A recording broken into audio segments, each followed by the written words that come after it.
Di suatu malam berdarah, sekelompok orang sedang memasuki pertempuran sengit. Subaki Manazuru awalnya yakin telah menang, namun ternyata dikalahkan secara tak terduga oleh lawannya, menyebabkan dia gagal. Pada akhirnya, keduanya berpelukan erat dan jatuh bersama. Di tempat lain, Akira Kark sedang diserang oleh seorang anak laki-laki, yang sedih karena mungkin tidak bisa berlari bersama Akira Kark sekali lagi. Akira Kark tenggelam dalam genangan air, mata merahnya tiba-tiba terbuka, dan seketika tubuhnya terbungkus oleh bola api merah menyala. Pada saat itu, dia meminta maaf kepada anak laki-laki itu, seolah-olah itu adalah kata terakhirnya. Sementara itu, kedua gadis itu sedang bertengkar hebat, dan seperti yang direncanakan, keduanya akhirnya dikalahkan oleh lawan mereka. Semua orang di mana-mana sedang dalam pertempuran hidup dan mati. Kedua pria itu berdebat tentang takdir. Kemudian mereka juga terlibat dalam pertempuran, berpelukan saat jatuh. Tetapi di masa lalu, mereka semua menjalani kehidupan yang sangat damai. Pada suatu pagi di Dojo Diori, saya dan Isshin Kakihara berlatih seperti biasa di tempat ayah anak itu menjadi kepala kuil. Hanya dalam sekejap, Isshin Kakihara kalah di tangan saya. Isshin Kakihara menuduh saya bermain curang. Tetapi bagi saya, menang adalah menang, tidak peduli apakah itu adil atau tidak. Beberapa orang yang kalah dan mengeluh, hanya menunjukkan betapa tidak dewasanya mereka. Inilah esensi paling murni dari ilmu pedang. Saya memahami hal ini dengan sangat baik. Merasa tidak puas, Isshin Kakihara menantang saya untuk bertarung lagi. Tapi saya dengan tenang menolak, karena masih harus menyiapkan sarapan untuk semua orang. Saat sedang mengiris, saya tanpa sengaja mengiris tangan saya, menciptakan luka gores yang menghasilkan sedikit darah. Ketika sarapan disajikan, Isshin Kakihara makan dengan sangat gembira. Dia memuji telur gulung buatan saudara laki-lakinya, sebagai yang terenak di dunia. Saya berbagi resep memasak dengan adik laki-laki saya, tetapi satu-satunya hal yang diperhatikan Isshin Kakihara, adalah memiliki makanan untuk mengisi perutnya. Melihat itu, saya tidak setuju, merasa seperti adik laki-laki, tidak berguna ini tidak bisa hidup tanpanya. Saya dengan tegas memarahi adik laki-laki itu bahwa dia harus belajar memasak sendiri. Karena saya bukan istri Isshin Kakihara, dan tidak bisa selalu berada di sisinya. Isshin Kakihara bermimpi tentang masa depan, di mana kedua saudara akan selalu bersama, bahwa mereka akan bersama-sama mengambil alih dojo dengan saya sebagai kepala kuil, dan dia sebagai asisten. Setelah itu, kami naik kereta ke sekolah. Di kereta, Isshin Kakihara terus mengoceh tentang masa depan menjadi kepala kuil di dojo. Saya berpura-pura berpikir bahwa Isshin Kakihara lebih kuat dari saya. Tetapi kenyataannya dia tidak pernah bisa mengalahkan saya. Sebenarnya, saya berencana untuk pergi dari rumah. Ayah Isshin Kakihara telah mengadopsi saya sejak kecil, membesarkan saya, dan membayar biaya kuliah saya, tetapi saya tetap berencana untuk pergi, meskipun saya tidak bisa memberitahu adik laki-laki saya alasannya. Saya belum membuat keputusan akhir, jadi saya ingin adik laki-laki saya merahasiakannya. Isshin Kakihara khawatir tentang masa depan dojo jika saya pergi. Hari ini di sekolah adalah pagi yang damai, dan teman kami dengan polos mengobrol tentang sarapan ketika bel istirahat berbunyi. Tiba-tiba terdengar serangkaian suara aneh. Bahkan menutup telinga pun tidak bisa menghentikannya.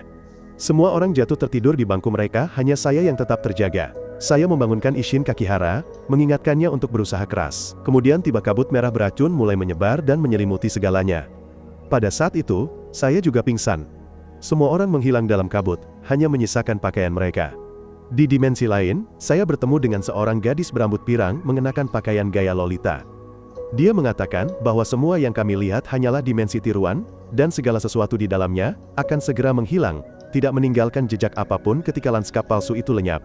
Dengan IQ saya yang hanya 200, saya dengan cepat memahami ceritanya. Menyadari bahwa segalanya hanyalah mimpi, gadis itu mengundang saya untuk berdiskusi tentang takdir. Saya merasa kata-kata gadis itu sedikit memaksa. Gadis itu terus meyakinkan tentang kekuatan yang masih terkurung di dalam diri saya. Seperti seorang raja yang dibelenggu di bawah pohon persik, dan upaya manusia untuk menemukan jawaban tidak berguna. Pada saat itu, saya benar-benar tidak mengerti apa yang dikatakan gadis itu, atau siapa dia. Gadis itu memperkenalkan dirinya sebagai Dux, dan dia berjanji akan bertemu saya lagi di dunia ini. Saya terbangun di rumah sakit universitas, dikelilingi oleh dokter dan perawat. Mereka memberitahu saya bahwa saya adalah orang terakhir yang sadar. Sementara yang lain bangun setelah seminggu, saya butuh 5 bulan untuk membuka mata. Lebih menakutkan lagi, semua orang bermimpi-mimpi yang sama persis dengan saya. Di luar, Tokyo sedang menghadapi bencana besar. Pohon-pohon raksasa telah tumbuh di mana-mana, dan kota itu sepenuhnya tertutup kabut merah. Dokter menyebutnya sebagai peristiwa keterpurukan besar. Tidak ada yang tahu apa yang terjadi selama seminggu ketika semua orang pingsan. Mendengar bahwa saya sadar, Isshin Kakihara menangis dan berlari untuk menjemput saya pulang.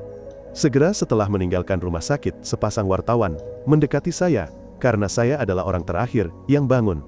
Dalam perjalanan pulang, saya merasa pusing dan tertidur sebentar. Dalam mimpi, saya melihat ayah Isshin Kakihara berlumuran darah dengan saya berdiri di atasnya.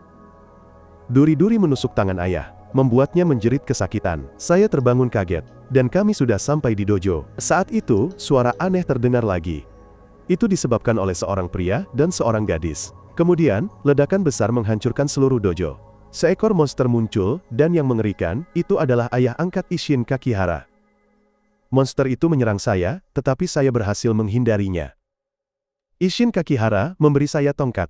Memanfaatkan keterampilan yang telah dilatih, saya menyerang ke depan, tetapi saya tidak bisa menyerang karena kenangan tentang ayah angkat muncul di benak saya. Kelalaian ini memberi kesempatan monster itu untuk menusuk bahu saya, menyebabkan darah menyembur kemana-mana. Pada saat kematian yang sudah dekat, kekuatan laten di tubuh saya meledak, luka saya sembuh dengan cepat. Mata saya berubah menjadi merah, darah membeku menjadi duri-duri yang mengelilingi tubuh saya. Terlihat seperti salinan dari Tokyo Ghoul. Dalam sekejap, saya menggunakan kekuatan internal saya untuk menghancurkan pedang monster itu dan menebas lengannya. Monster itu berlari ke arah saya, tetapi saya menebasnya menjadi dua. Melihat itu, gadis yang mengamati dari atas jelas menunjukkan kekecewaannya. Dia melihat bahwa saya telah terbangun, dan ini akan menimbulkan masalah baginya di kemudian hari. Setelah pertempuran sengit, monster itu jatuh. Tetapi ketika cahaya mereda, saya terkejut menyadari bahwa makhluk itu adalah ayah angkat saya. Saya tidak percaya pada mata saya, kesakitan dan kehilangan kendali. Saya menghina diri sendiri, karena telah menyimpan kebencian terhadapnya begitu lama, dan akhirnya membunuh orang yang paling penting dengan tangan saya sendiri. Saat itu, Sertet muncul, dengan lembut menenangkan rasa sakit saya. Saya benar-benar roboh. Sementara Isshin Kakihara sangat bingung, tidak bisa membedakan kenyataan. Sertet menyuruh mereka untuk tidak mengatakan apa-apa, bahwa dia akan menjelaskan segalanya.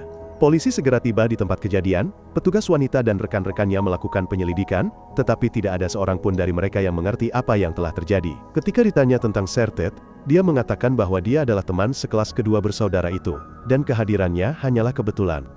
Polisi menyimpulkan bahwa ayah Isshin Kakihara telah menghilang dan menganggapnya hanya kasus orang hilang misterius lainnya seperti banyak kasus baru-baru ini. Setelah bencana besar itu, 10.000 orang telah menghilang. Desas-desus beredar bahwa orang yang hilang telah berubah menjadi kabut merah atau monster haus darah. Kedengarannya tidak masuk akal, tetapi telah menanamkan keraguan di benak semua orang. Ketika membawa saya pulang, Isshin Kakihara berdebat dengan gadis itu, masih berpikir bahwa segalanya hanyalah mimpi. Sertet menasihati anak itu untuk menerima kenyataan yang mengerikan dan mengerti mengapa ayahnya menjadi seperti itu. Dia yakin bahwa dia telah berubah, dan menduga dia bertemu seorang pria berjas biru dan berkacamata. Isshin Kakihara ingat pria itu, tetapi tidak mengerti mengapa dia melakukan itu, karena jelas mereka tidak memiliki permusuhan satu sama lain. Melihat saya membeku, Sertet memerintahkan Isshin Kakihara untuk diam, mengatakan bahwa dia akan menjelaskan segalanya padanya nanti, dan dia yakin bahwa subjeknya, yaitu saya, juga ingin tahu. Sekali lagi, saya jatuh ke dalam halusinasi. Di dalamnya, saya melihat ruang berwarna merah yang terdistorsi. Melihat diri saya ditikam oleh seseorang yang seluruhnya putih. Orang itu menangis dan memanggil nama saya. Saya terbangun kaget dan melihat Sertet di samping saya. Saya menyadari bahwa dia adalah seorang gadis dari klub sastra saya. Sertet menyuruh saya untuk beristirahat karena saya menggunakan terlalu banyak kekuatan. Mengenai kekuatan, saya menyadari bahwa luka saya sudah sembuh total. Tetapi saya juga menyadari bahwa saya adalah orang yang membunuh ayah angkat saya.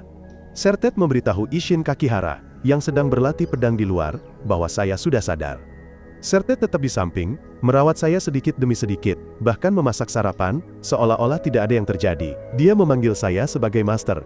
Saya tidak mengerti mengapa, karena kami hampir tidak pernah berbicara di kelas. Sertet masih menyimpan banyak rahasia, menunggu hari ketika saya akan mengingat nama asli saya. Jangan pernah mengingatkan siapapun untuk sarapan, karena kita tidak pernah tahu kapan bencana akan menimpa lagi. Setelah makan, aku bergegas ke ruang pelatihan, tidak yakin apakah ayah angkatku bisa memaafkanku. Bagaimanapun, tanganku berlumuran darah. Setelah itu, Sertet dan kedua saudaranya pergi ke sekolah. Di sana, seseorang sedang menyebarkan penyakit, menyerang siswa di sekitar. Para dokter dan perawat segera datang untuk campur tangan. Dokter itu segera mengenaliku, bahkan tahu nama belakangku dan sepertinya seluruh identitasku. Guru itu mengatakan bahwa dia akan segera bertemu denganku lagi. Menurut penjelasan Sertet, gerbang antara dunia manusia dan dunia monster telah terbuka, dan para musuh memanfaatkan tubuh-tubuh yang berubah untuk menerobos masuk, menyebarkan ketakutan dan kehancuran. Ayah Isshin Kakihara adalah contoh, dan aku diberkati dengan kekuatan untuk bertahan hidup. Tugas kami adalah bertarung dan memusnahkan, tetapi aku tidak bisa mengabaikan luka di hatiku. Setelah membunuh ayah angkatnya sendiri, Sertet menjelaskan bahwa dia ada di sini untuk memastikan kelangsungan hidupku. Aku menekan tombol, meminta Sertet untuk mengungkapkan identitas aslinya. Tapi Sertet yakin bahwa aku sudah tahu siapa dia. Tiba-tiba, mataku kembali bersinar merah, tetapi aku dengan kuat menahannya. Di kamar mandi, aku bertanya-tanya apa yang terjadi padaku. Kemudian suara aneh terdengar lagi, kali ini disebabkan oleh seorang gadis. Aku melihatnya dan mengejarnya. Dia sepertinya sedang mengawasiku. Melihatku terlalu lama di kamar mandi, Sertet dan Isshin Kakihara memutuskan untuk mencariku. Kepanikan mereka tertangkap oleh mata seorang reporter. Aku mengikuti gadis itu ke aula utama, di mana aku bertemu lagi dengan temanku. Suara aneh terdengar lagi dan semua orang tersandung. Gadis itu bersembunyi di balkon mengamati segalanya. Dia berkata bahwa aku sudah mati. Kemudian dia membunyikan bel lagi. Terlepas dari teriakanku, para siswa di sekolah mulai berubah menjadi monster. Aku berteriak, memohon padanya untuk mengampuni semua orang. Pria dewasa yang datang bersama gadis itu berkata bahwa semua keturunan monster harus mati. Dia memerintahkan gadis bernama Yuri itu untuk bertindak. Isshin Kakihara dan Sertet bergegas ke tempat kejadian. Pria itu memutuskan untuk bertindak sendiri.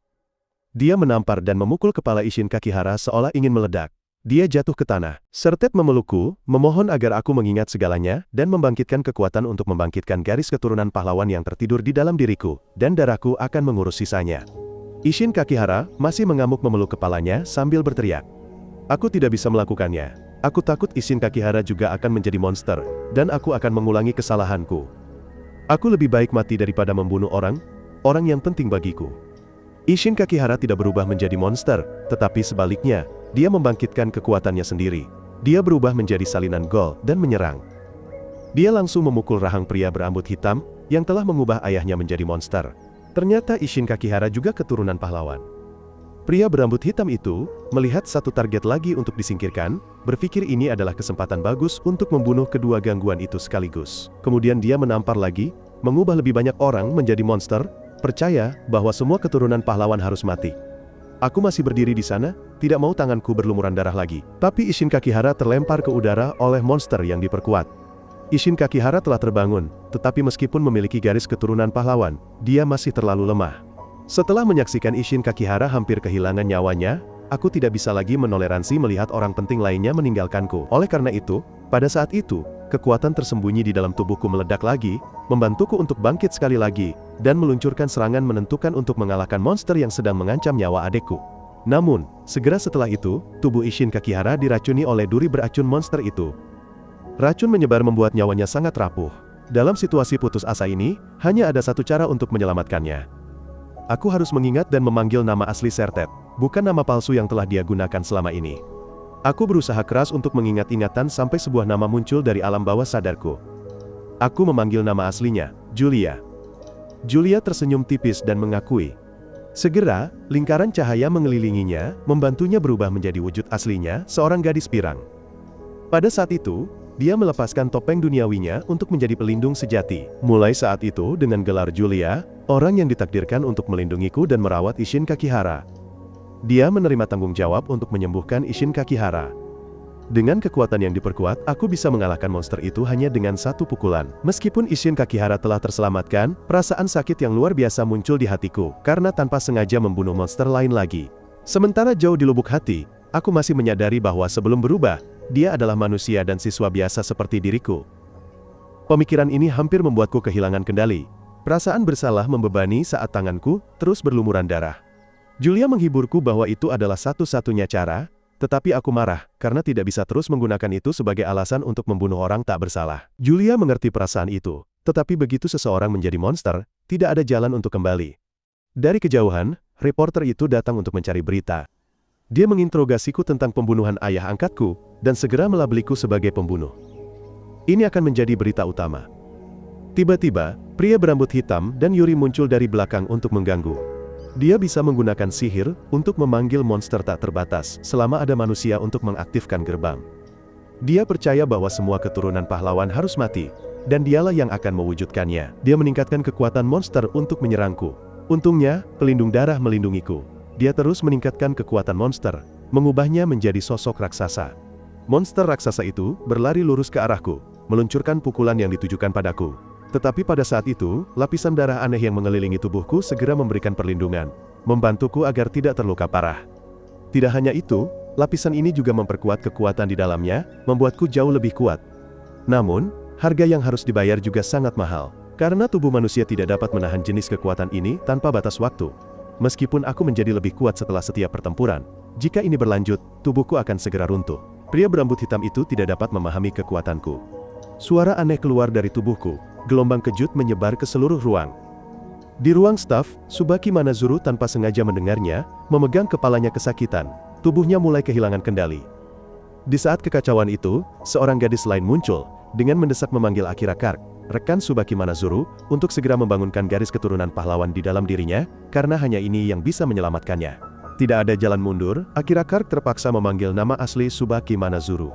Ketika nama asli itu diucapkan, kekuatan yang tertekan di dalam dirinya meledak, dan Tsubaki Manazuru segera berubah menjadi Arrow, seorang pejuang wanita cantik dengan kekuatan luar biasa, yang secara resmi menjadi seseorang yang memiliki garis keturunan pahlawan. Berkat kebangkitan Arrow, situasi segera berbalik. Dia bergegas maju untuk mengalahkan monster. Sementara aku juga memfokuskan kekuatanku untuk menjatuhkan musuh di depanku. Ketika aku bersiap untuk memberikan pukulan terakhir pada bos, seorang gadis misterius lainnya ikut campur, membantunya lolos sementara dari jangkauanku.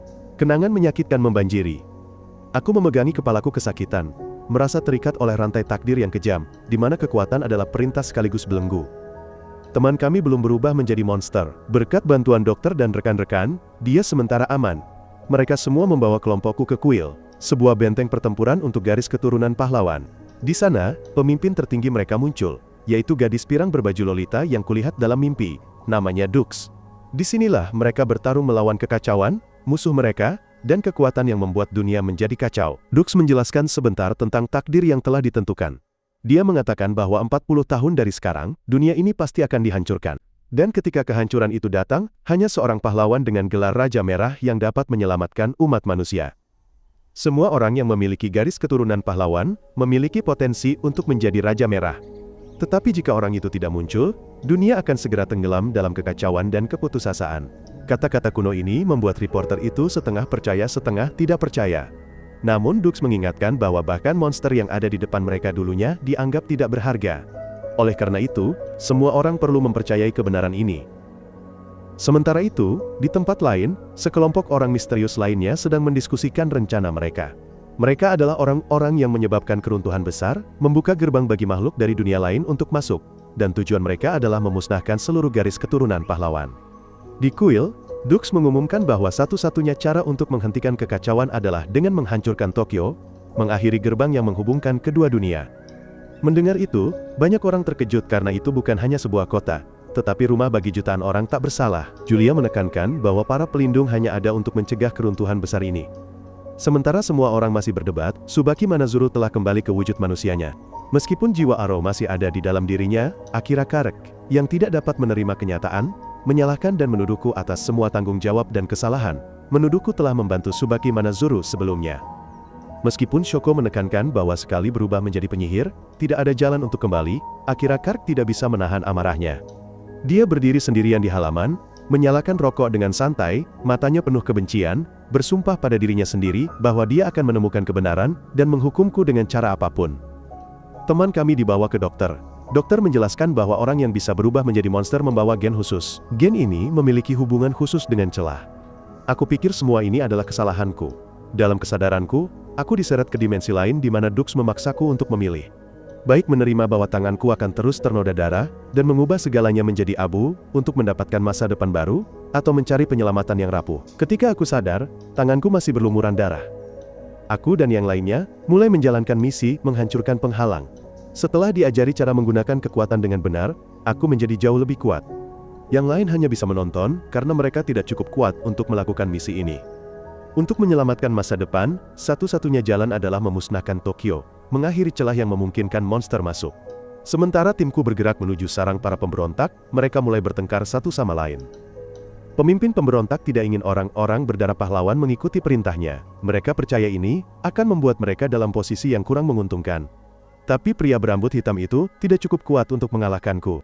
Dia menyebutkan sosok misterius yang sangat kuat, tetapi segera dibungkam oleh pemimpin pemberontak, dipaksa untuk diam karena itu adalah hal yang tabu. Pria berambut hitam itu pergi, hanya menyisakan dia dan gadis Yuri. Dalam suasana yang berat, dia memanggil putrinya, mengakui bahwa hanya gadis kecil itu yang bisa menyelamatkannya.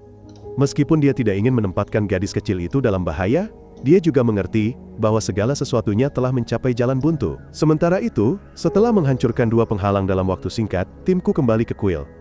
Aku telah menggunakan terlalu banyak energi, tubuhku kelelahan dan lesu.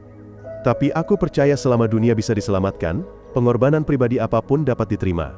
Melihat tekad dan keberanianku, Shoko memujiku, menegaskan betapa beruntungnya mereka memilikiku di samping mereka. Jika tidak, para pengacau akan semakin menjadi-jadi, bahkan mungkin di luar kendali. Menurutnya, begitu semua penghalang yang tersisa dihancurkan, Tokyo akan runtuh secara otomatis. Gerbang antara 2 dunia akan tertutup, dan kegilaan para pemberontak akan terhenti. Tiba-tiba, aku kehilangan kesadaran. Dalam mimpiku, aku melihat lebih banyak kekacauan, lebih banyak korban berteriak, dan aku meyakinkan diriku sendiri bahwa dengan cara apapun, aku harus menghancurkan semua penghalang yang tersisa untuk menyelamatkan masa depan. Dokter buru-buru menyuruhku berhenti, menyuruhku untuk tidak mengorbankan diri. Dia akan membawaku ke kamar mandi, tetapi aku tidak akan membiarkan diriku berhenti. Melangkah keluar, aku bertemu dengan wartawan itu. Dia lagi-lagi menggunakan kata-kata sarkastik, mengatakan bahwa aku licik, dan meskipun bergelar pahlawan, dia sendiri tidak akan ikut serta dalam kampanye ini, karena dia tidak ingin terlibat dalam bau kematian. Kembali ke kamar pribadiku, aku berpikir dalam-dalam. Dalam pikiranku, aku membayangkan genangan darah yang membusuk, melihat bayangan melintas di kabut tebal yang tebal, semuanya tampak berat dan mengancam. Julia entah sejak kapan sudah duduk di sana, menanyakan keadaanku, tetapi aku masih tenggelam dalam pergolakan batinku sendiri.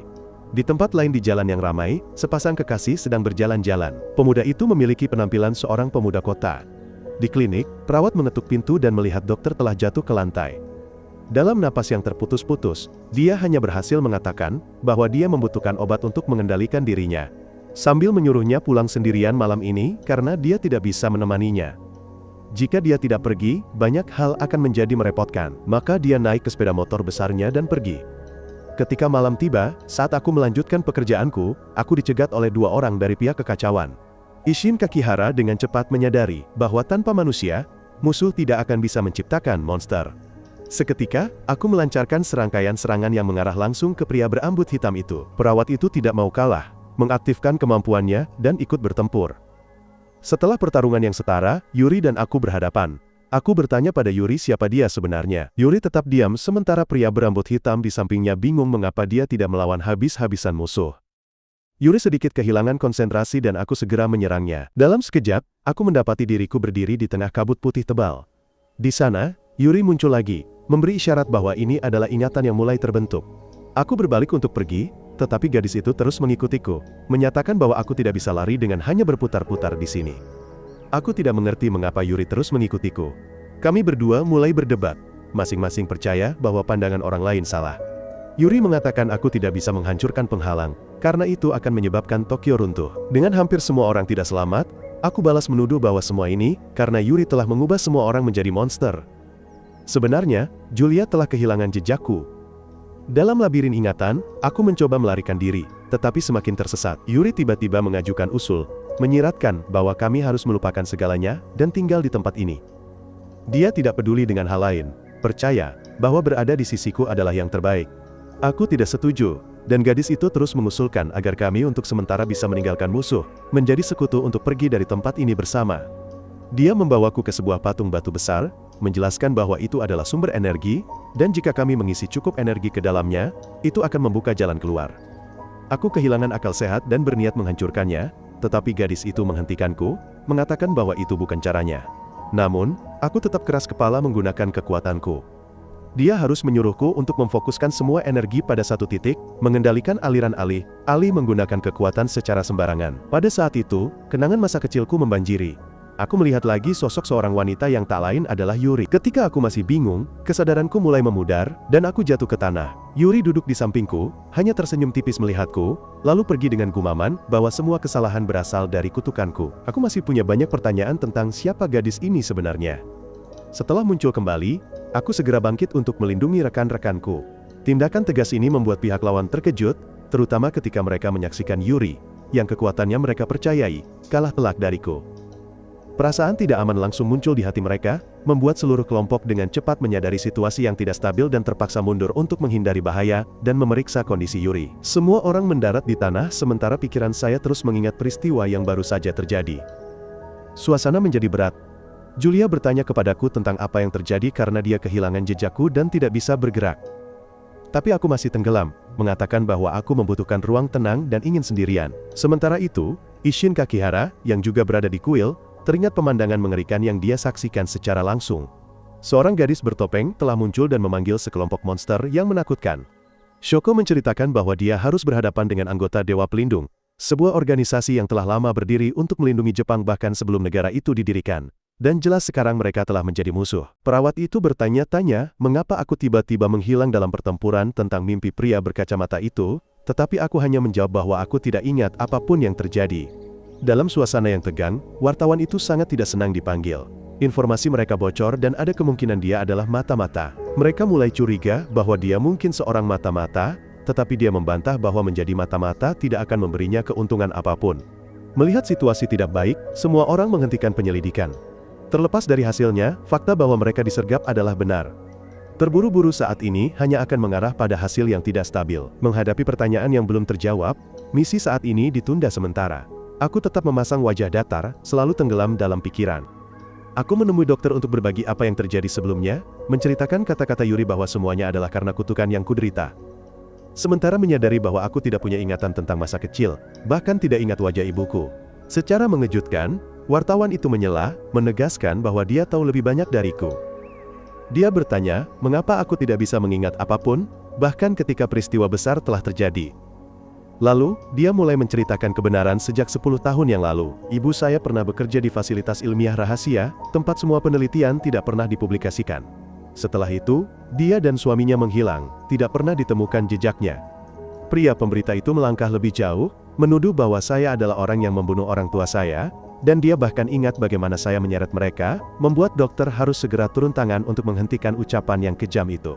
Setelah kejadian itu, saya dan Isshin Kakihara pergi ke rumah sakit, tetapi saya masih mempertahankan ekspresi sedih dan berat, pikiran saya dibayangi oleh apa yang baru saja saya dengar. Ketika kami kembali, kami bertemu secara tak terduga dengan seorang inspektur wanita dan seorang gadis dari pertempuran sebelumnya. Dia memperkenalkan dirinya sebagai anggota Dewa Pelindung, dan gadis muda yang bersamanya adalah Tsubaki Manazuru.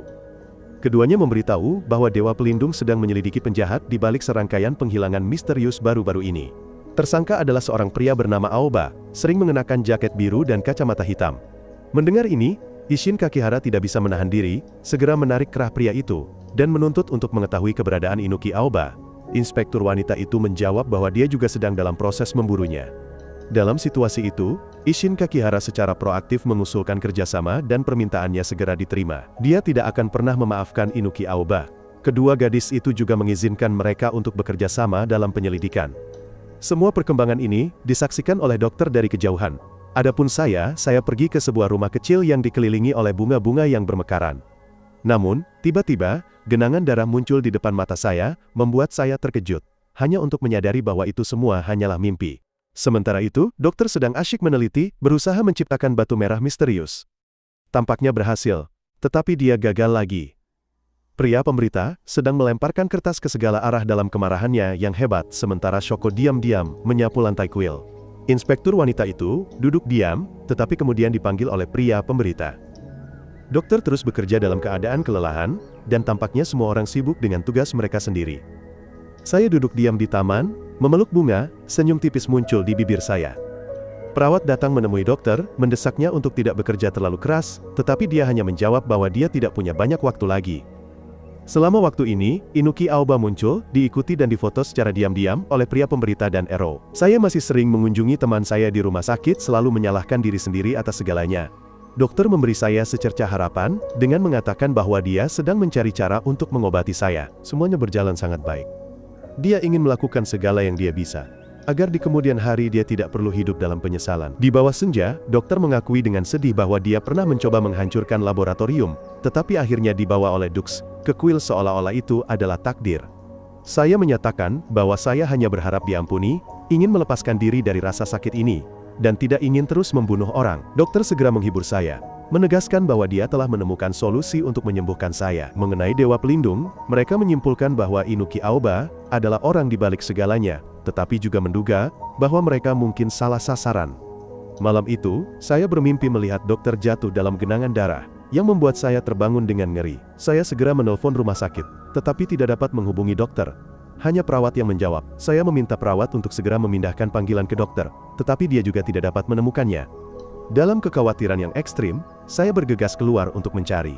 Di tempat lain, pria pemberita dan Arrow juga sedang mencari petunjuk, dan akhirnya berhasil membuka kata sandi komputer seseorang, membuat pria pemberita itu tersenyum lebar karena telah menemukan data yang dia butuhkan. Dalam keputusasaan, saya berlarian kemana-mana, mencari dokter sampai akhir. Saat melewati sebuah rumah, saya melihat Yuri sedang bermain-main dengan sekelompok anak kecil dengan gembira. Sementara itu, markas Dewa Pelindung tiba-tiba diserang.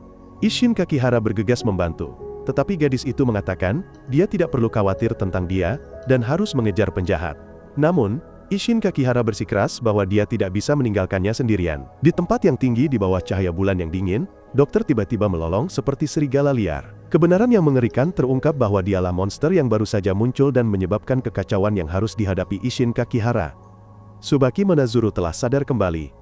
Untungnya, setelah hampir meninggal, dia memberitahu Mari bahwa dia tidak lagi melihat jejak Inuki Aoba. Karena, ketika dia tiba, dia hanya melihat korban dan seseorang yang telah berubah. Mari terkejut, karena orang yang berubah itu bertindak sendirian, dan menyembunyikan keberadaannya, dengan sangat baik. Orang yang berubah ini, sama sekali berbeda dari orang yang pernah mereka temui sebelumnya. Di gang yang gelap, seorang iblis sedang mencari seseorang atas perintah atasannya. Orang yang mereka cari adalah dokter, tetapi ketika rekan lainnya kembali dengan makan malam, iblis itu hanya menemukan 3 mayat. Sebelumnya, saya tidak dapat menjawab telepon. Baru sekarang saya dapat menghubungi perawat lagi. Setelah mencari, perawat menemukan dokter tidak ada di ruang praktek. Saya punya firasat buruk bahwa sesuatu yang buruk akan terjadi padanya. Perawat masih dengan naif percaya bahwa dokter hanya bekerja terlalu keras, tidak ada yang perlu dikhawatirkan, dan mereka harus membiarkannya beristirahat. Karena mimpi itu, saya sangat khawatir dan bertekad untuk menemukan dokter dengan cara apapun. Saya menelpon Shoko di kuil untuk menanyakan keberadaan dokter, mengatakan bahwa saya melihat dokter dalam mimpi buruk. Di luar, iblis-iblis itu juga mencari dokter di mana-mana. Shoko merasa tidak punya waktu untuk memperhatikan mimpi aneh saya. Dengan tidak berdaya, saya kembali ke rumah yang akrab, mencela diri sendiri, tidak tahu harus berbuat apa. Saya memeluk kepala saya, mengingat kata-kata dokter. Selama saya sabar dan tidak menyerah, saya akan menemukan solusinya. Oleh karena itu, saya memutuskan untuk menemui dokter untuk berbicara secara pribadi. Di sisi lain, dokter telah menghubungi perawat kembali. Dia bertanya tentang kemajuan penelitian dan meminta maaf padanya karena mulai sekarang dia akan menyerahkan segalanya padanya. Perawat mengkritiknya karena egois. Setelah mematikan sambungan, dia merasakan sakit kepala yang luar biasa, taringnya hampir berubah menjadi monster. Sayangnya, Antek Inuki Aoba telah menemukannya. Mereka mengepungnya, menuntut agar dia tetap di sana sampai Jun, atasan mereka, tiba. Mendengar nama Jun, dokter segera mendesak iblis-iblis itu untuk segera pergi. Mereka hanya tertawa, mengira dokter sedang bercanda. Tepat pada saat itu, saya juga tiba. Dokter menyuruh saya untuk menjauh dan tidak terlibat dengannya. Tetapi saya masih tidak mengerti masalahnya dan memperingatkan dokter bahwa dia dalam bahaya. Iblis-iblis itu diam-diam menyuruh saya untuk menjauh. Namun, saya sudah siap untuk melawan mereka. Dokter menyeringai, menunjukkan taringnya, berubah menjadi serigala, dan segera melompat ke sungai untuk melarikan diri. Iblis-iblis itu memarahi saya karena berani membiarkan monyet mereka kabur, dan mereka tidak akan bisa menjelaskan hal ini kepada atasan mereka. Saya tidak mengerti apa yang terjadi. Saya kembali ke rumah kuil dengan lesu, tempat semua orang berkumpul. Pria pemberita segera menegaskan bahwa dokter adalah pengkhianat. Kemudian, dia menunjukkan sebuah foto sebagai bukti. Foto itu menunjukkan sebuah panti asuhan tempat dokter dan Inuki Aoba dibesarkan bersama. Keduanya hampir seperti saudara kandung. Menurut logika Shoko, sejak awal, dokter sudah berada di pihak lain yang mungkin menjelaskan mengapa dia selalu menentang tindakan semua orang. Hanya saya yang angkat bicara membela dokter, mengatakan bahwa mereka tidak bisa menetapkannya sebagai pengkhianat, hanya berdasarkan satu foto. Tetapi pria pemberita itu memberikan informasi lain. Panti asuhan itu dikelola langsung oleh Asosiasi Sains Afil, organisasi ibu saya, yang selalu menampilkan citra yang baik kepada publik. Di baliknya ada kegiatan ilegal yang terkait dengan pengembangan senjata dan eksperimen terlarang. Asosiasi sains itu adalah musuh kami. Shoko menyimpulkan bahwa organisasi itu juga berada di pihak kekacauan. Saya menolak untuk percaya ini. Pria pemberita itu menunjukkan foto lain yang menunjukkan ketua Avil bersama putrinya Yuri. Saya langsung mengenalinya. Pada saat ini, semua orang harus menerima kenyataan bahwa dokter adalah orang yang membocorkan informasi untuk melindungi anak-anak di panti asuhan, rumahnya. Panti asuhan itu terletak di zona terlarang di bawah menara. Jika hancur, anak-anak akan mati. Perawat menjelaskan lebih lanjut bahwa dia juga dibesarkan di rumah itu, yang sebenarnya adalah fasilitas penelitian ilmiah bawah tanah, tempat anak-anak dikenai eksperimen penyiksaan fisik. Baik dia maupun dokter adalah produk gagal yang ditinggalkan setelah eksperimen. Dan berkat itu, mereka berhasil selamat. Karena efek dari penelitian tersebut, dokter masih harus menderita konsekuensi jangka panjang. Tubuh Vanna akan segera kehabisan waktu. Nasibnya seolah akan berakhir. Saya pergi ke panti asuhan, mengingat gambar Yuri yang bermain dengan anak-anak. Tidak mengerti apa arti senyum itu, saya kembali ke rumah yang akrab dengan bunga-bunga ungu. Yuri sejak awal memuji bunga ini sangat indah. Mereka disebut rosemary. Saya memanggilnya. Yuri tersenyum menjawab, bahkan memuji, bahwa coklat panas yang pernah dia minum di rumah ini sangat enak. Dia sudah mencoba membuatnya lagi, tetapi tidak bisa membuatnya seenak ibu saya. Saya tidak bisa mengingat apapun. Saya hanya tahu nama Yuri dari cerita orang lain. Saya tidak punya apa-apa, tidak bisa melakukan apa-apa, dan akan segera kehilangan seseorang yang penting bagi saya. Yuri meminta bantuan saya. Anehnya, setiap kali berada di dekat Yuri, saya melupakan semua musuh, bahkan rekan saya, dan hanya ingin tinggal di sampingnya. Saya bertanya pada Yuri tentang rasa sakit yang saya hilangkan. Yuri hanya terdiam dan duduk. Saya pindah untuk duduk di sebelahnya. Saat itu, Inuki Aoba masih mencari dokter. Rekan-rekannya juga berusaha sekuat tenaga. Inspektur wanita mendekati mereka dan menepuk bahu mereka untuk menanyakan beberapa informasi. Akhirnya, Inuki Aoba dan dokter itu berhadapan. Inuki Aoba ingin dokter itu ikut dengannya ke asosiasi. Mungkin itu satu-satunya tempat dia bisa pergi saat ini. Dokter itu adalah saudara yang paling penting baginya. Dokter itu juga tahu ini, tetapi dia memohon Inuki Aoba untuk segera membunuhnya. Dia ingin mati saat masih menjadi saudara terdekat Inuki Aoba daripada berubah menjadi monster. Inuki Aoba mengatupkan giginya dengan enggan, ingin memenuhi keinginan dokter. Namun, saya berlari untuk campur tangan, menghentikan Inuki Aoba membunuh dokter itu. Akibatnya, dokter itu benar-benar berubah menjadi monster. Tim inspektur wanita sedang mewawancarai anak buahnya untuk menemukan lokasi Inuki Aoba. Segalanya menjadi semakin kacau. Saya menyerang dokter yang telah berubah menjadi monster, terus berusaha membujuknya. Inuki Aoba juga datang untuk membantu, tetapi dia juga tidak bisa berbuat apa-apa. Di balik kekuatan mengerikan dokter itu adalah bantuan perawat yang mengendalikan kekuatannya. Saya mengaktifkan kemampuan saya dengan sumber kekuatan besar. Dengan cepat, kekuatan itu lepas dari kendali dan menghilang, meninggalkan saya dengan ekspresi ngeri. Monster dokter itu kembali menyerang. Kali ini, kami bertarung habis-habisan. Saya memanggil seberkas cahaya yang menyapu segala sesuatu, berusaha meningkatkan kekuatan saya. Inuki Aoba mengamati pertempuran, tidak mengerti mengapa ini bisa terjadi, hanya menduga bahwa saya telah membangkitkan kekuatan Hong Lian Fuong. Dokter itu masih sadar, berteriak agar saya berhenti. Dia mencengkeram saya, menyerap kekuatan dari saya. Dia mendesak saya untuk tidak menjadi seperti dia, tetapi untuk menyelamatkan semua orang. Dia percaya pada saya. Setelah itu, dokter itu larut menjadi debu di tengah teriakan putus asa Inuki Aoba, hanya menyisakan sebuah batu merah menyala. Inuki Aoba berbalik dan pergi, air mata mengalir deras. Saya juga jatuh berlutut. Bulan malam ini sangat terang. Saya memberikan batu merah yang ditinggalkan dokter itu kepada perawat. Dia mengambil benda kecil itu dengan sedih, menatapnya dengan saksama, lalu dengan lembut berterima kasih kepada saya karena telah berada di sisi dokter sampai saat terakhir. Bagi mereka yang membawa garis keturunan pahlawan, kematian bukanlah akhir. Mereka akan berubah menjadi batu rubi merah. Di dimensi lain, Dux dan Shoko bertemu untuk bertukar informasi. Kekacauan sedang mengendalikan mereka yang membawa garis keturunan pahlawan untuk bertarung dan saling memusnahkan. Ketika semua garis keturunan pahlawan menghilang, dunia ini akan dihancurkan. Mereka harus menghancurkan Tokyo, dan hanya mereka yang membawa garis keturunan pahlawan yang dapat bertahan hidup. Mereka akan menjadi Hong Lian Fuong dan membentuk dasar bagi dunia baru yang akan datang. Hanya satu pahlawan yang diizinkan ada untuk melindungi dunia. Harapan bahwa hanya ada satu orang membuat Shoko sangat berharap itu adalah dirinya. Inuki Aoba terdiam di sudut mengingat pertempuran baru-baru ini, pikirannya dipenuhi dengan pikiran yang kacau. Dia bertanya-tanya apakah saya memiliki kemampuan untuk menjadi Hong Lian Fuong. Kenangan indah bersama dokter itu melintas di benaknya. Gambaran teman yang telah meninggalkannya masih menghantuinya. Dia meragukan kemampuannya untuk mengalahkan saya, apakah dia bisa menang atau tidak. Dalam keputusasaan, dia melemparkan kelopak mawar dari gedung tinggi. Yuri dan pihak antagonis muncul sesudahnya. Salah satu dari mereka tampak senang, mengira mereka telah menyingkirkan seorang pahlawan. Pemimpin mereka mengumumkan bahwa hari penangkapan kedua sudah dekat, bahwa mereka perlu mengorbankan lebih banyak nyawa untuk mencapai tujuan mereka. Dalam suasana ini, Yuri muncul dengan ekspresi sedih yang tenang. Sekilas kesedihan di matanya membuat orang-orang di sekitarnya merasa aneh. Inuki Aoba dengan dingin menekankan bahwa kali ini mereka harus siap dan membunuh mereka yang membawa garis keturunan pahlawan. Jika mereka terhalang, akan sulit untuk melakukan eksperimen. Salah satu dari mereka setuju bahwa sekarang adalah waktu yang paling tepat untuk menyerang. Pemimpin bertanya, apakah Yuri setuju? Dia setuju, tetapi ada jejak kesedihan di matanya.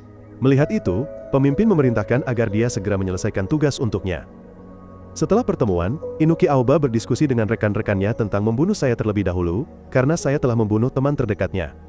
Dia ingin saya mati ketika saya paling putus asa. Kali ini, Inuki Aoba tidak akan membiarkan Yuri berpartisipasi, percaya bahwa emosi pribadinya akan menghalangi. Hanya dia dan Harumi Nakami yang akan berpartisipasi dalam misi ini. Saya duduk sendirian di taman bunga, teringat akan dokter itu, waktu yang mereka habiskan bersama, dan kata-kata terakhirnya. Hati saya terasa hampa dan cemas ketika saya bertanya, apakah saya bisa menjadi orang yang tidak pernah diinginkan oleh dokter itu. Yuri muncul, mendekati saya dengan lembut seolah untuk menenangkan. Mereka duduk bersama mengagumi bunga, keduanya menyimpan apa yang ingin mereka katakan tetapi ragu-ragu. Yuri mengungkapkan kegembiraannya melihat saya, mengatakan bahwa dia sering datang ke tempat ini ketika perlu berpikir. Tetapi kali ini, dia datang ke sini secara khusus untuk menemui saya. Dia meletakkan secangkir coklat panas yang dia buat sendiri di depan saya, berusaha membuatnya terasa seperti buatan ibu saya. Aroma coklat yang hangat melembutkan suasana di antara kami. Saya teringat apa yang dia katakan sebelumnya dan bertanya tentang keluarganya. Yuri menceritakan bahwa sebelum bencana, ibu saya dan ayahnya bekerja bersama di sebuah laboratorium. Mereka berada di tempat ini sebelum eksperimen gagal. Sejak saat itu, ibu saya tersedot ke dunia lain, dan ayah Yuri telah berubah sepenuhnya. Dia tidak lagi menganggapnya sebagai putrinya, mencurahkan seluruh perhatiannya untuk membuka gerbang antar dunia. Saya juga tidak datang ke tempat ini lagi. Yuri ingin menemukan saya, tetapi dilarang oleh ayahnya. Yuri sendirian dan tidak berdaya. Dia merindukan saya, tetapi dia hanya bisa hidup sesuai keinginan ayahnya.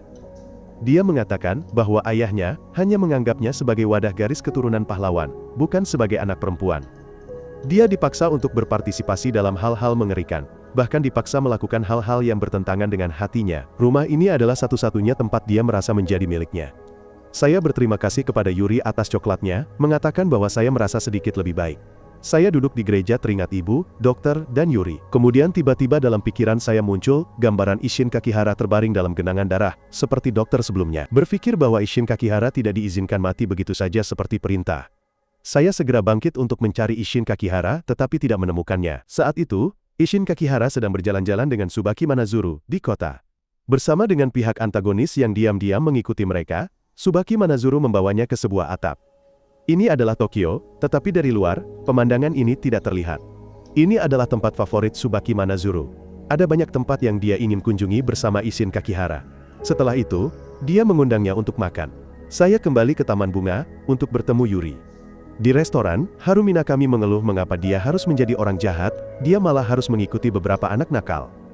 Sebenarnya, Inuki Aoba juga mengincar Tsubaki Manazuru. Karena khawatir bahwa perkumpulan dewa juga akan menghalangi mereka, saya memberitahu Yuri tentang mimpi profetik saya, bahwa setiap kali saya memimpikan seseorang, orang itu akan mengalami bencana.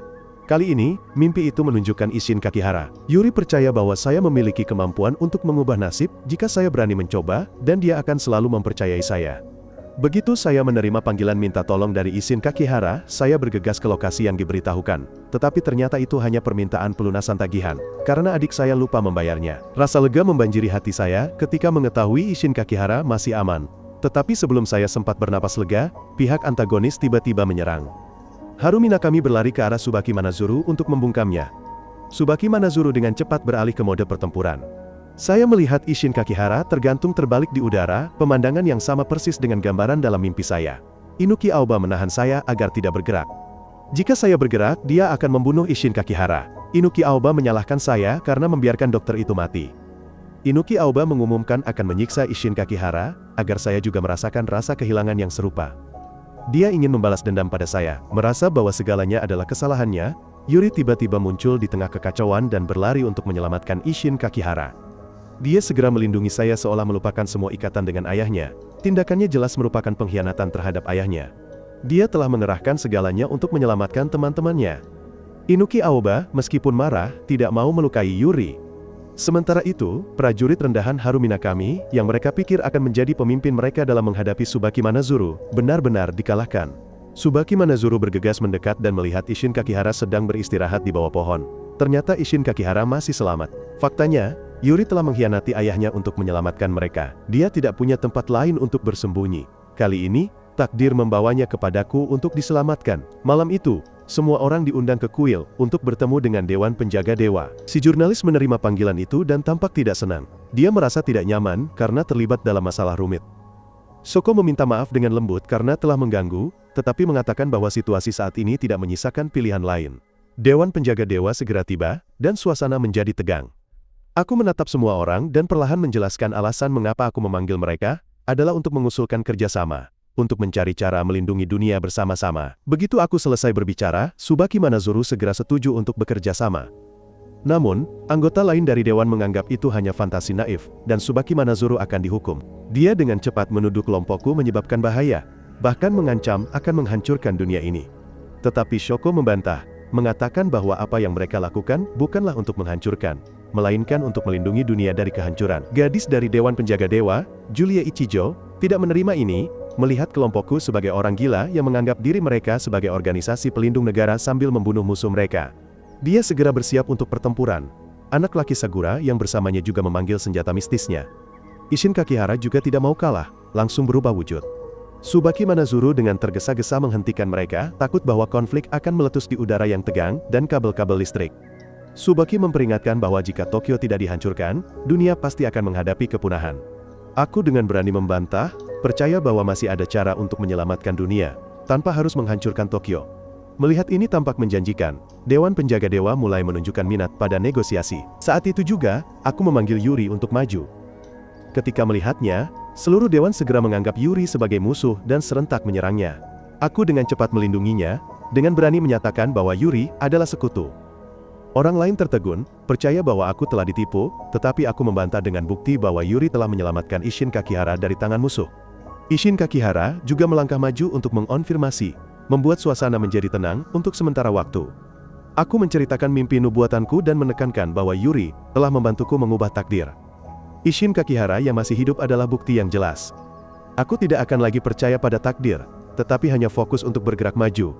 Aku tahu bahwa konspirasi organisasi tersebut adalah untuk melenyapkan garis keturunan pahlawan. Oleh karena itu, mereka menyebabkan ketidaksadaran massal dan mengubah orang menjadi ladang mayat. Rencana saya sangat sederhana. Selama orang-orang dengan garis keturunan pahlawan masih hidup, organisasi musuh tidak dapat menyelesaikan konspirasi mereka. Jika semua orang bekerja sama, peluang untuk menang akan lebih besar.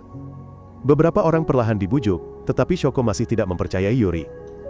Baginya, hanya ada dua pilihan.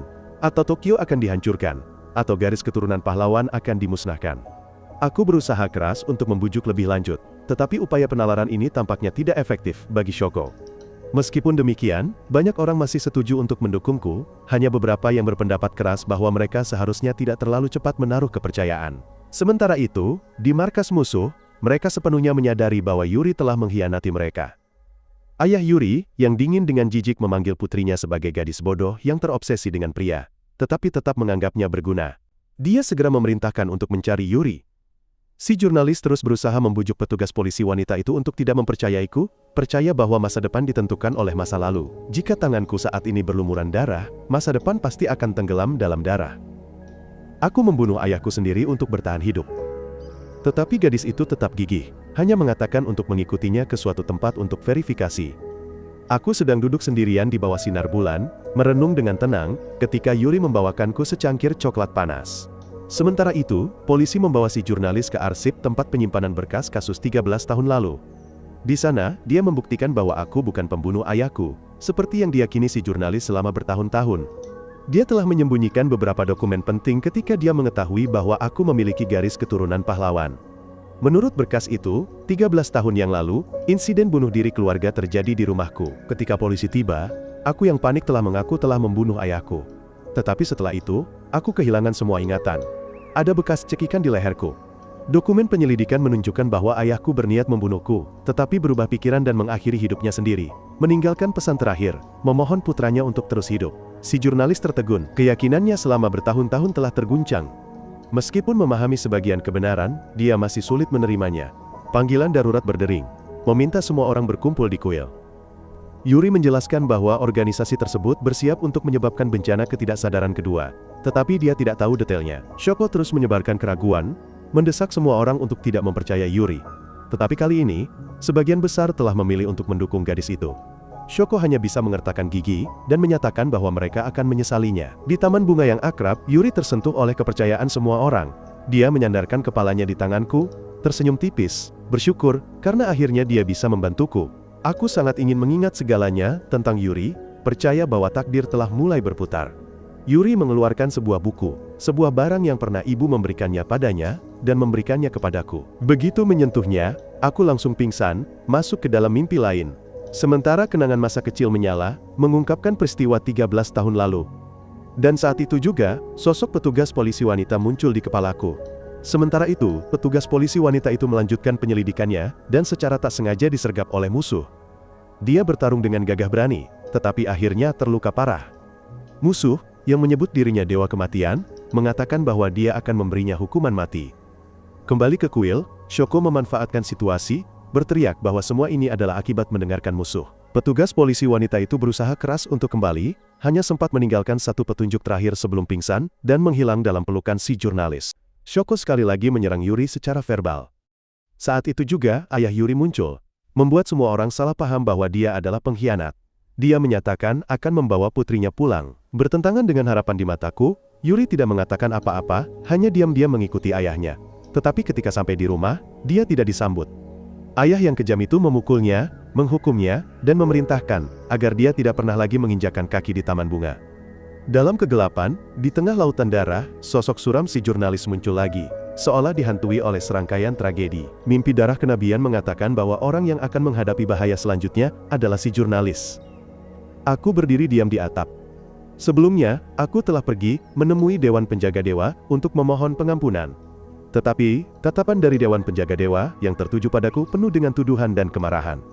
Mereka berbalik ke Subaki Manazuru dan mengatakan bahwa Dewan tidak akan pernah bisa bekerja sama dengan seseorang yang telah melakukan kejahatan. Aku telah dikhianati oleh orang bodoh, yang kukira adalah sekutu, dan kematian Mari adalah bukti yang tak termaafkan. Subaki Manazuru berusaha meminta maaf, tetapi kata-kata itu tidak bisa menyelamatkan apapun. Mereka bahkan mengatakan bahwa keinginanku untuk membawa seikat bunga untuk meminta pengampunan adalah penghinaan. Mereka tidak membutuhkan dan tidak ingin bertemu denganku lagi. Mereka berbalik dan berkata mereka tidak punya waktu untuk ini. Bahkan Subaki Manazuru telah berbalik untuk mengikuti Dewan Penjaga Dewa. Sementara itu, di pihak musuh, rencana telah dimulai. Mereka melanjutkan rencana untuk mengubah manusia untuk bencana ketidaksadaran berikutnya. Sebuah suara aneh terdengar, menyebar ke seluruh ruangan yang tertutup, menyebabkan semua orang perlahan berubah menjadi monster. Saat itu, aku masih dimarahi oleh Dewan Kuil, karena telah bekerja sama dengan Yuri, menyebabkan kerjasama dengan Dewan Penjaga Dewa menjadi hancur. Aku hanya bisa meminta maaf. Dokter gigi itu mengingatkan bahwa dia tidak pernah mempercayai kerjasama itu, bahwa menghancurkan Tokyo mungkin adalah cara tercepat untuk dibebaskan. Dokter gigi itu, setelah mendengarkan, hanya menghela napas. Dia mengatakan harus pergi untuk melanjutkan penelitian mencari cara menyelamatkan dunia ini. Si jurnalis menyeret Arrow, menegaskan bahwa dia perlu memulihkan data penting, dan memiliki rencana sendiri. Shoko masih berdiri di sana merenungkan ideologi bengkok yang hanya dia yakini. Ketika meninjau kembali data, si jurnalis menemukan bahwa petugas polisi wanita itu mungkin telah dibunuh, karena dia menemukan sesuatu yang sangat penting. Dia bersumpah akan membalaskan dendamnya sendiri. Mendengar itu, Ero meminta untuk ikut, siap menjadi kaki tangan. Mereka sedang diikuti olehku. Sangat cepat, si jurnalis berhasil menangkapku sedang mengintai. Hantu bertanya, apakah aku punya materi untuk membunuhnya. Dia menduga aku telah melihat kematiannya dan berpikir aku akan menjadi korban berikutnya, mengatakan bahwa semua yang kulakukan hanyalah untuk Yuri dan diriku sendiri, dan bahwa aku tidak bisa mengubah takdirku.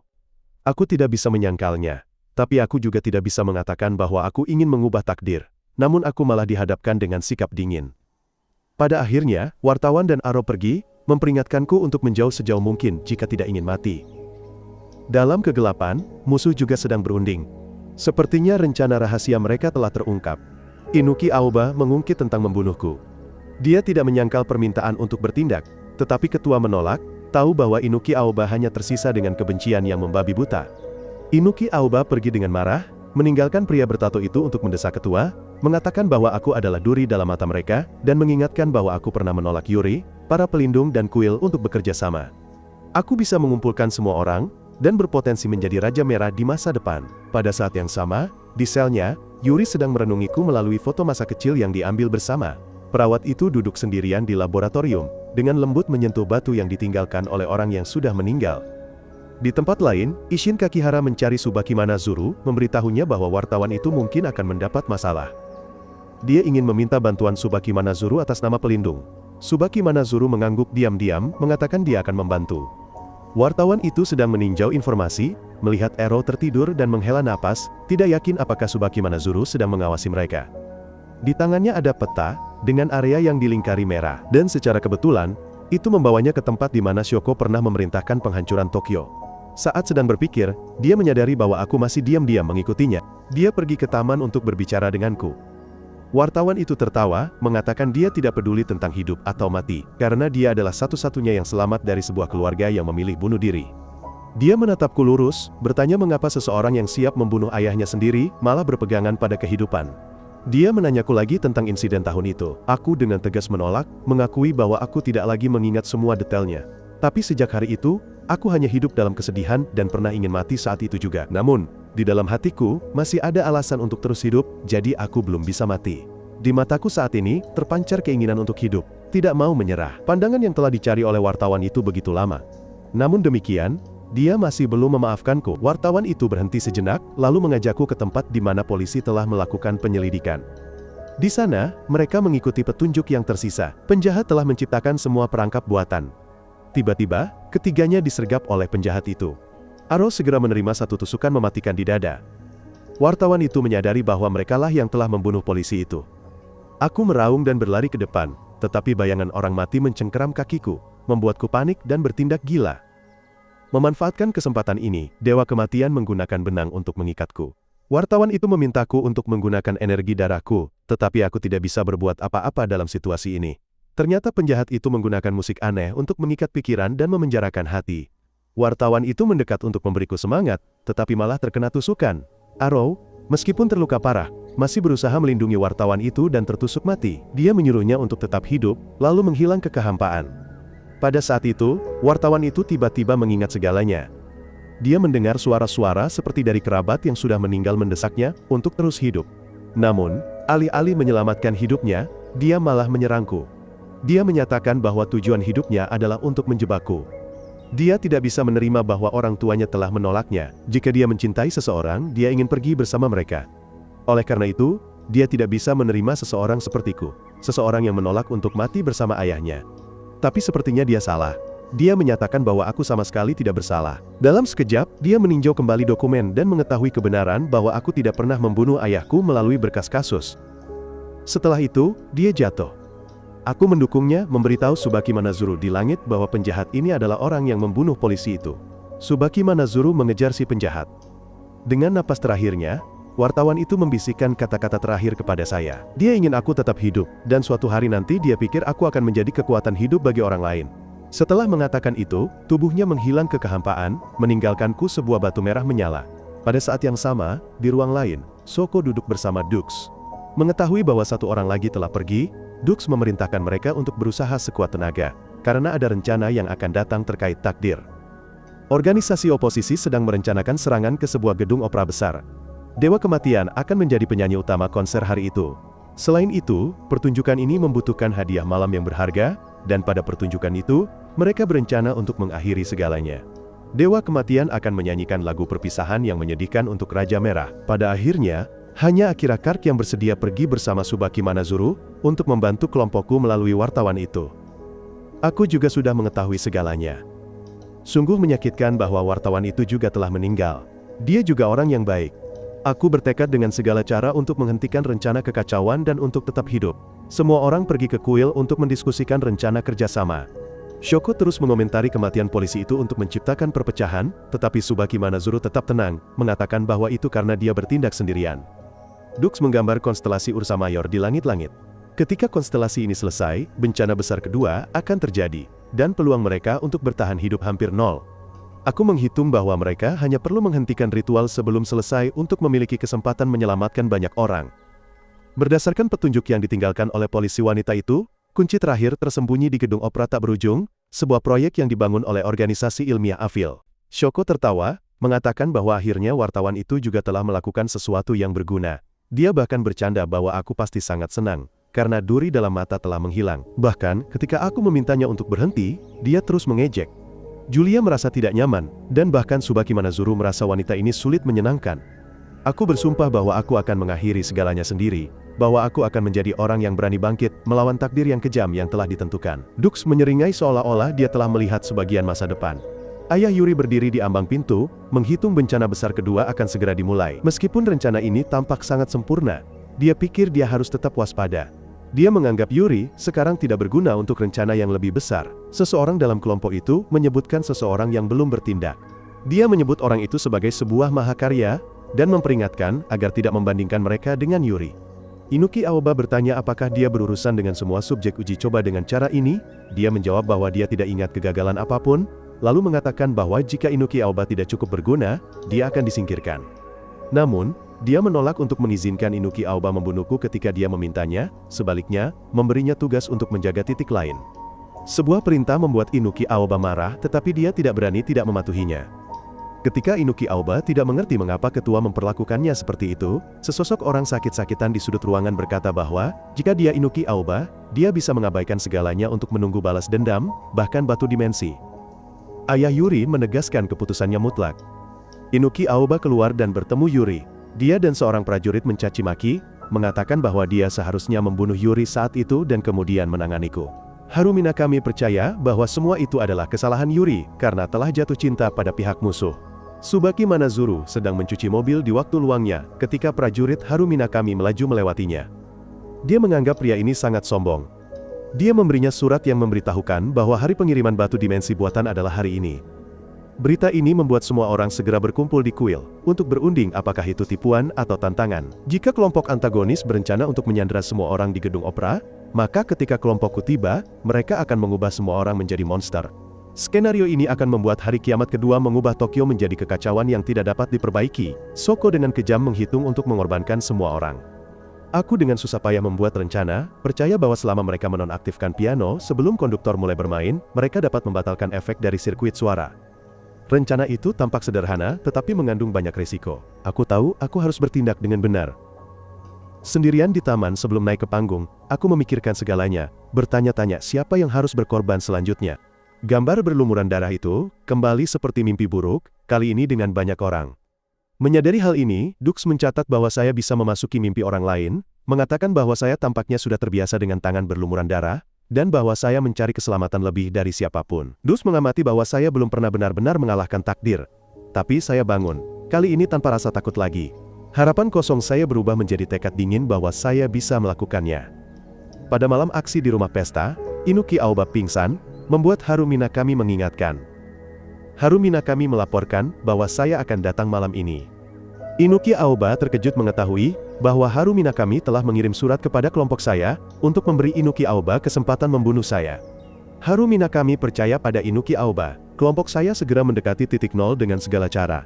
Ketika mereka muncul, kelompok lawan menggunakan sihir transformasi untuk mengubah personel keamanan menjadi monster. Penyanyi di atas panggung mulai memainkan nada-nada yang memabukkan, membuat penonton menjadi tidak fokus, sementara latar belakang adalah kekacauan pertarungan yang kacau.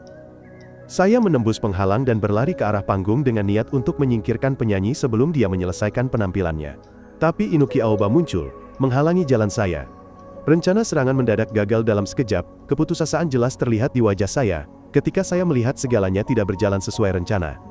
Inuki Aoba menunjukkan kegembiraan atas kebingungan pihak lawan, menuangkan minyak ke dalam api, tetapi pertunjukan telah berakhir. Bunyi lonceng kematian mendorong semua orang ke jurang. Rencana kelompok saya telah gagal.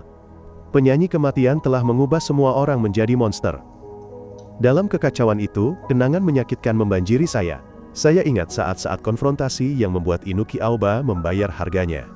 Saya telah mengajari Inuki Aoba sebuah pelajaran, tetapi kemudian Inuki Aoba dihianati oleh Dewa Kematian, dan dipukuli.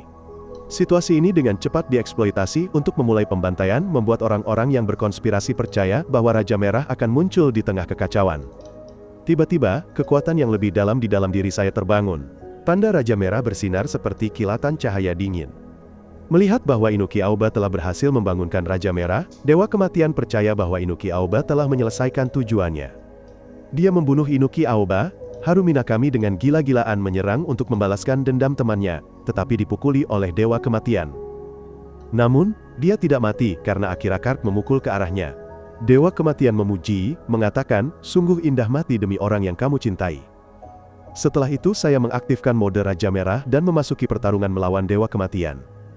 Pertarungan filosofis terjadi di udara, dan saya berhasil melenyapkan monster Dewa Kematian. Shoko menunjukkan kepuasan, percaya bahwa rencana itu berjalan ke arah yang benar.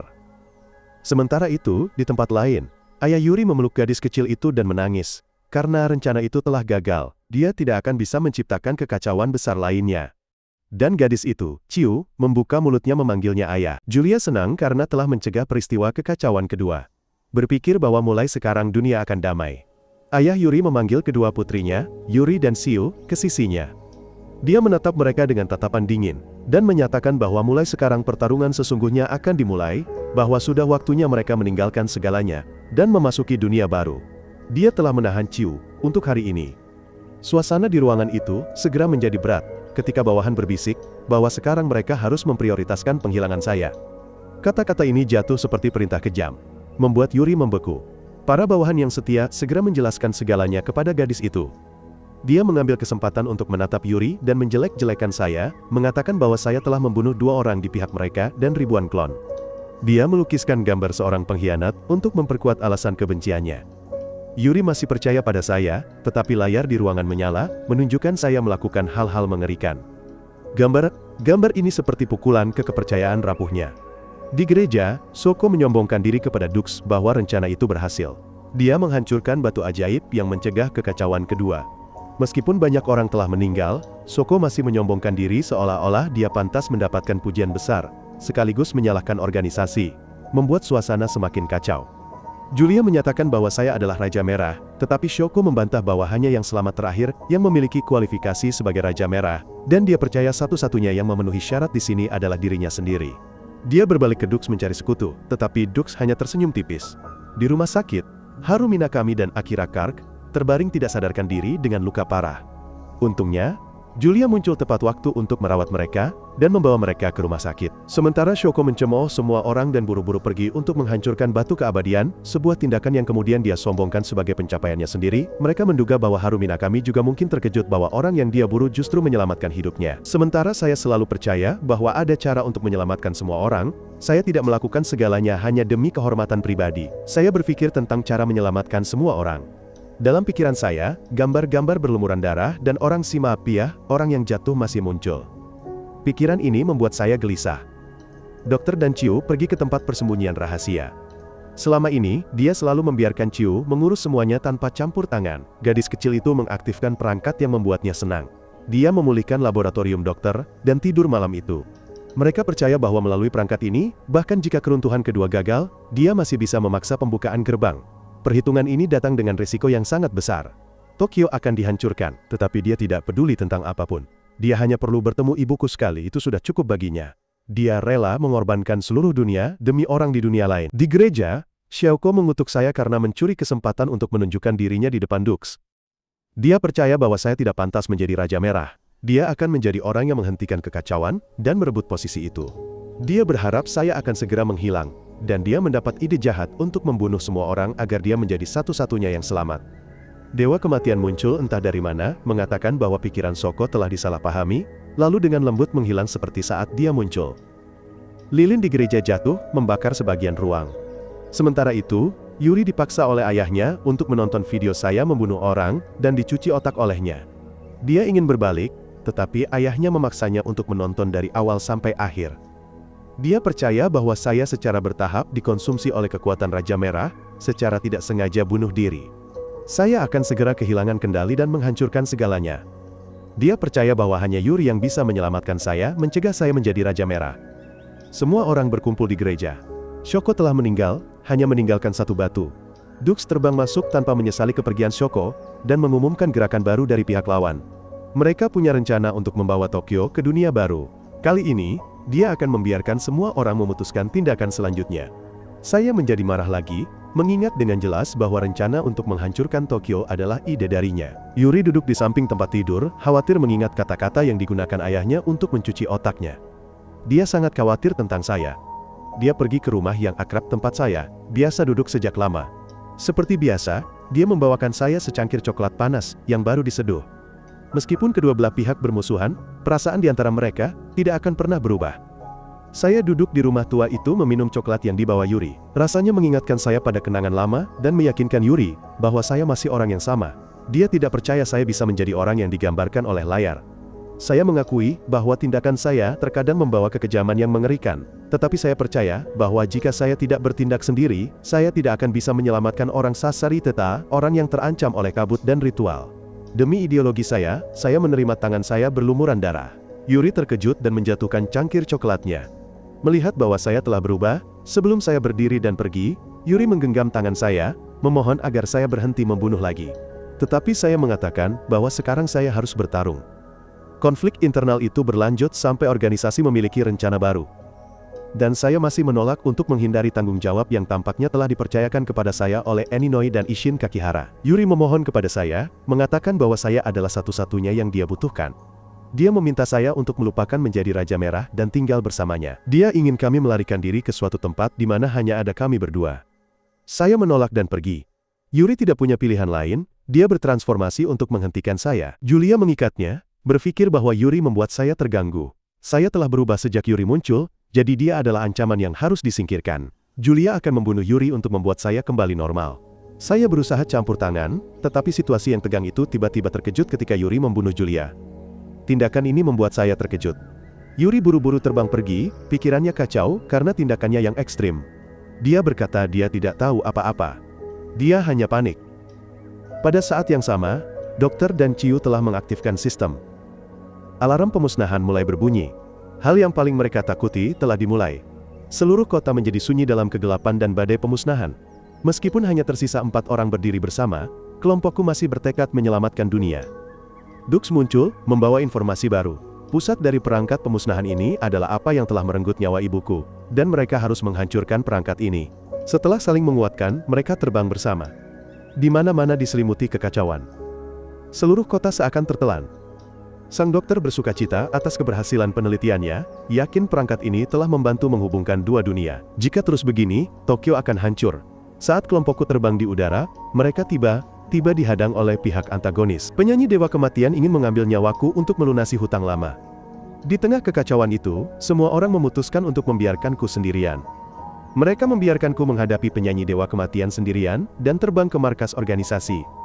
Orang yang berdiri di sana tetap mempertahankan ketenangan dan terus menyerang untuk melemahkan moral lawan, mengatakan tanganku berlumuran dosa, bahwa aku adalah seorang pembunuh.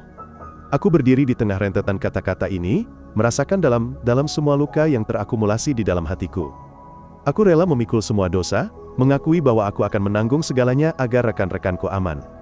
Aku tidak perlu dimaafkan.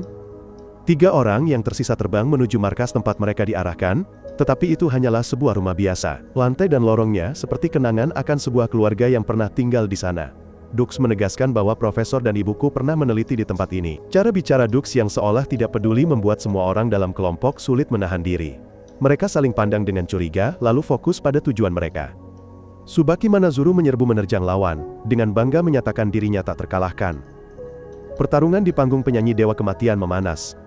Aku mencoba melawan, tetapi aku diserang dan pingsan. Aku jatuh tak sadarkan diri dengan sebatang logam dingin di dadaku. Dalam kesadaranku yang kabur, aku melihat diriku terbaring di genangan darah besar. Mimpi muncul berulang kali, teriakan orang-orang yang telah tiada bergema. Aku menyadari bahwa akhirnya giliranku menghadapi takdir. Sosok Dux muncul sama sekali berbeda dari biasanya. Dia bukan lagi sekadar pengamat, tetapi telah berubah menjadi dewi yang membawa mimpi bagiku. Baru sekarang, aku menyadari bahwa dia berdiri di balik semua mimpi dan kenangan yang kualami. Dia memikatku dengan ilusi. Dux mengungkapkan bahwa semua yang mereka alami seolah adalah sebuah drama yang diputar berulang kali. Setiap aktor dan detailnya muncul seperti sebuah pola. Satu-satunya hal yang bisa mengubah hasilnya adalah kehendakku. Aku tidak mengerti mengapa selalu aku yang harus menanggung segalanya. Tidak pernah dimaafkan dalam pertunjukan ini. Di sekitar Tokyo, banyak monster bangkit dari kabut merah di pusat kota. Jalanan menjadi medan perang. Rekan-rekan telah pergi memusnahkan monster, meninggalkan Tsubaki Manazuru dan Isshin Kakihara sendirian. Isshin Kakihara merasa sangat senang bisa sendirian bersama Tsubaki Manazuru, membuat gadis itu tersipu malu. Isshin Kakihara mengakui dia tidak pandai menangkap suasana, tetapi kali ini dia, dengan cerdik merayu gadis mungil itu, tidak ingin hidup dalam penyesalan. Di tempat persembunyian sang dokter, dia mencoba membujuk Chiu dengan kata-kata manis, tetapi Chiu telah melihat wajah aslinya. Dia tahu bahwa sang dokter memanfaatkan perasaan untuk memperalat anak-anak demi ambisinya. Dia mengerti bahwa bahkan ibuku telah terseret ke dalam tipuan ini. Sang dokter hanyalah seorang pembohong, dan satu-satunya hal yang dia pedulikan adalah dirinya sendiri. Sang dokter berteriak marah saat diinterogasi, didesak dan dipaksa, tetapi kata-kata itu hanya mengungkap ketakutannya. Jiu berdiri tegak dan memaksanya diam. Dia berkata dia diciptakan dari gen sang dokter dan ibuku, jadi dia tahu semua rahasianya. Dia menuduhku bahwa ibuku tidak pernah mencintai sang dokter. Satu-satunya cinta sang ibu adalah untuk keluarga sejatinya. Seberapapun keras dia mencoba membuka pintu, sang ibu tidak akan berada di sana menunggunya. Sang ibu hanya berharap bisa kembali bersama keluarganya. Kata-kata itu telah menelanjangi topeng sang dokter. Sang perawat muncul tepat pada waktunya, dan tindakannya yang tegas membuat sang dokter panik melarikan diri. Sebuah pemandangan yang membuat semua rencananya mulai goyah. Sang perawat dan Chiu bertransformasi, bersiap untuk bertarung. Sementara itu, aku meskipun kesakitan dan kelelahan, tetap tidak mau menyerah. Aku mengerahkan sisa kekuatanku untuk kembali ke medan perang, terjun ke dalam pertempuran dengan tekad untuk hidup dan berjuang sampai akhir. Orang yang telah tiada telah memberiku harapan untuk bertahan hidup dengan segala cara. Dalam sekejap, aku menerjang lawan di panggung, menghancurkan antek kehancuran itu. Dewa kematian mengira aku telah melepaskan sisi kemanusiaanku. Aku dengan cepat menyingkirkan dewa kematian dan kaki tangannya. Perkumpulan penjaga dewa datang menemui Tsubaki Manazuru saat ini. Mereka percaya dia telah mencoreng nama penjaga dewa, dan tidak lagi pantas menyandang nama itu. Mereka mengusir sekelompok monster, mengatakan mereka hanya melakukan tugas mereka. Sementara itu, sang perawat dan Chiu masih saling berhadapan sengit. Hubungan di antara mereka penuh kebencian dan tuduhan. Chiu menyebut sang perawat sebagai orang jahat. Sang perawat dengan tegas menyangkal hal ini. Keduanya bergulat untuk menghentikan perangkat itu, tetapi Chiu tidak bisa menahan mesin itu. Bunyi logam berdentang seperti lonceng kematian. Sang dokter, yang hampir gila karena yakin akan segera mendapatkan apa yang diinginkannya, dijatuhkan oleh sebuah peluru. Tindakan kekerasan ini menghancurkan momen sakitnya. Dux muncul. Informasi dari dia membuat darah semua orang menjadi dingin. Menurut Dux, hanya ada satu cara tersisa. Aku harus mengorbankan diriku untuk menyegel titik vital dosa. Hanya kematianku yang bisa sepenuhnya menghentikan mesin itu. Aku sangat bertekad untuk mengorbankan diriku. Tetapi, Yuri berdiri menghalangi mesin untuk menolak. Dia menggunakan seluruh tubuhnya untuk menghalangi. Dia tidak ingin aku mati. Dia hanya ingin melindungi hidupku. Yuri menyadari dirinya telah berubah. Oleh karena itu, dia menerima untuk mengikuti kesalahan-kesalahannya sendiri. Keduanya terjerumus dalam perjuangan batin dan fisik yang intens. Akhirnya, Yuri menyadari dia tidak bisa menahanku selamanya. Dia membiarkanku melakukan apa yang perlu, tetapi meminta untuk ikut denganku. Dia tidak mau ditinggalkan di belakang. Dia masih memiliki kekuatan untuk membantu. Keduanya bergandengan tangan erat, melangkah menuju celah yang mulai terbuka. Celah itu seperti pisau pemisah antara dua dunia. Langkah kaki mereka menandai tepi jurang. Di detik-detik terakhir, aku melepaskan tangan Yuri. Aku ingin dia hidup menggantikanku. Bagiku, tidak ada yang lebih penting di dunia ini daripada Yuri. Aku harus memastikan bahwa hidup akan terus berlanjut. Aku ingin Yuri berjanji padaku bahwa dia akan selamat. Yuri hanya bisa mengangguk. Aku terbang menembus celah dan larut dalam cahaya. Langit menjadi kosong dan berubah warna. Cahaya biru kembali. Yuri turun dengan bebas ke tanah, memeluk ruang hampa tempatku tadi berada. Kehilangan itu meresap dalam hatinya, seperti luka yang tak akan pernah sembuh. Di luar, kelompok yang tersisa mengumpulkan sisa-sisa yang masih ada. Mereka mulai bekerja membangun dunia baru dari abu. Pekerjaan perbaikan dan penyembuhan dimulai. Fondasi kecil diletakkan kembali. Tetapi semuanya belum berakhir. Kelompok antagonis masih memiliki satu orang yang selamat. Orang itu adalah orang yang mendorong sang dokter jatuh dari gedung pencakar langit.